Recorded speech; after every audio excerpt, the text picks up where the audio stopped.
Hello, fellas and felleritas. Smiling Sam Alvey of the UFC of Karate Combat. Sitting here talking with you now. Speaking of Karate Combat, I got a fight coming up. Contract is in the mail. I'm going to get it. I'm going to sign it, and I'll be fighting. I can't tell you much more about it, but I will be defending my belt in Mexico. The winner, by unanimous decision, and heavyweight champion from the blue corner, Smiling Sam Alvey. Wow. He did it. He did it. He did it. He got in his head. Smiling Sam Alvey is the champ at 205. Speaking of Mexico, UFC Mexico City happened last weekend, and it was a great night of fights. It was really, there were a lot of good bangers on there, even in the crowd.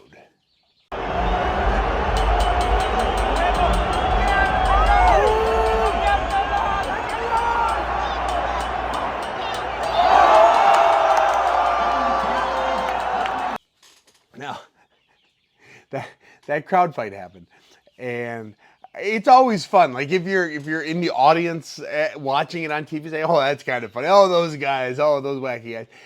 Big knockout. I kind of personally, I'm hoping that man gets signed by the UFC to fight Tom Aspinall for the interim title at UFC 300. That card needs something, and I think that guy in the audience would be able to do it right. So. And I'll bet you'd be the betting favorite too. I'll bet you people would love to see. Anyways, that fight in the crowd. Dana White then got asked in the post-press fight conference, the conference. He said, "Does that make the UFC look bad?" Octagon. What's your final feeling about the event? We know that there was a fight in the crowd that is not looks good for the UFC, but what is your final thoughts about this event? So the fight in the crowd doesn't look good for the UFC? I mean, that never happens. That literally never happens. It happened here in Mexico City. The crazy thing about that fight, when that fight broke out, it felt like it kept going forever. So I ran over there and I was watching it. Nobody stopped it. I mean, I was waiting for security to come in. They just let them go till it was over. That's one of the craziest things I've ever seen. I don't think it's a bad look for the UFC. It happened, and that was the end of that. I think after everybody else saw that shit, nobody else wanted to try that again. No security. The fight just went on until the fight was over. I've never seen any shit like that in my life. Crazy. And Dana said, "Why would that make the UFC look bad?" It doesn't make anything look bad. It's that some guys got drunk in the crowd. It's happened before. It'll happen again.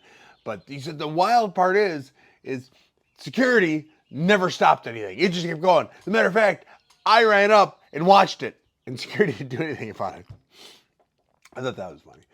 And then people in the comments of all my other social media, they were asking me, "Well, Sam, do you think that makes the UFC look bad?" And my first instinct is, no, it does not. It's drunk guys being drunk guys. It was fun to watch. I wish they would have showed it a little better. I would have liked to watch it. Maybe get some cornermen. I mean, get it up in the cage. Why not? I don't think it makes anything look bad. And as a matter of fact, I think we will all forget it happened outside of a generality. Like the next time it's in UFC Mexico City, it'll say, "Hey, remember that happened last time?" And so, yeah.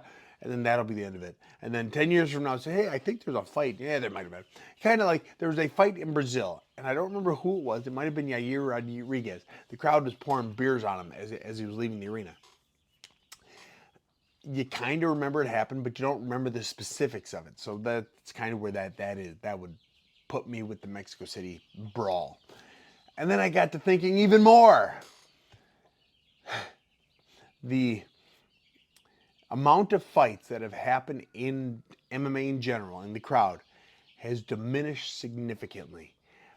When the UFC first started, and then all the little promotions started up, there were fights at every event. I remember there's one event, my guy won, and it was in Indiana. My team won. And then a brawl happened. We were the main event, a brawl happened. I mean, it was like every person in the arena was swinging to kill.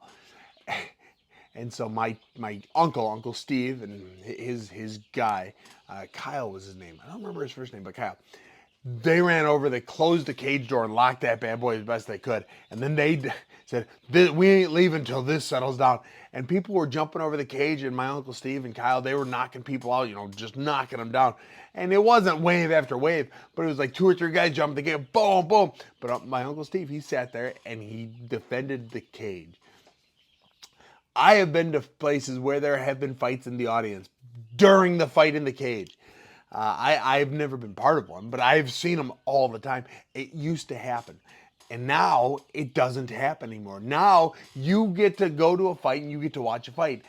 Every now and then there might be something bad going on in the audience, but it doesn't happen. The maturity level of MMA fighters has increased exponentially. It used to be a sport of just dumb guys punching each other in the teeth trying to knock them out. Now it has become an art. Now it has become a bunch of trained athletes fighting in the cage. And the people watching it, they may not be trained athletes, but they understand what's going on.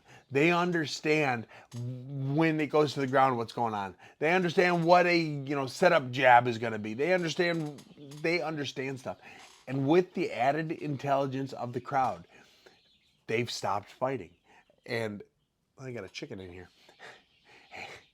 And come on. Oh, with that added understanding, the fights have gotten better.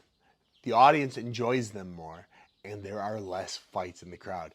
And I was just thinking about what a crazy thing to be taking place. MMA has grown so fast that the audience is now studying the moves.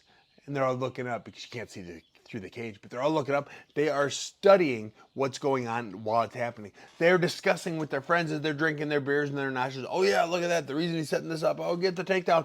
Kick him in the nuts.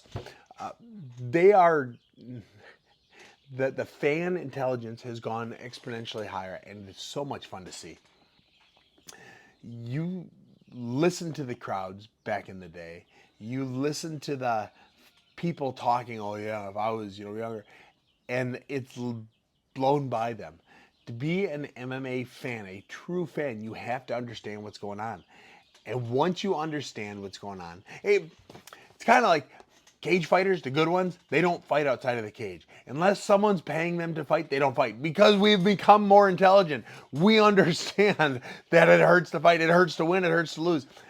The fans in the audience are now coming to grips with that as well. And Mexico City, it happened. But when was the last time it happened? Might have been Mexico City. Anyway, thanks for watching. I've got a fight coming up. You guys will help me break it down. I'm going to play video. I haven't watched all of his fights yet. I'm going to start editing it up. You and I can watch it together.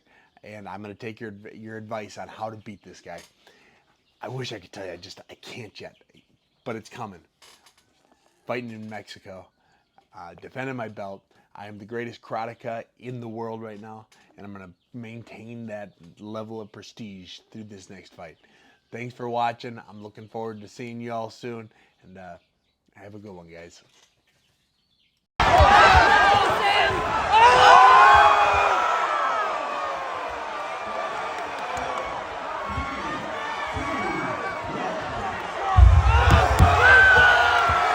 Is there? But let's talk about the jab of Sam Alvey. That's what I'm saying. He's such a fast jab. It's deceptive.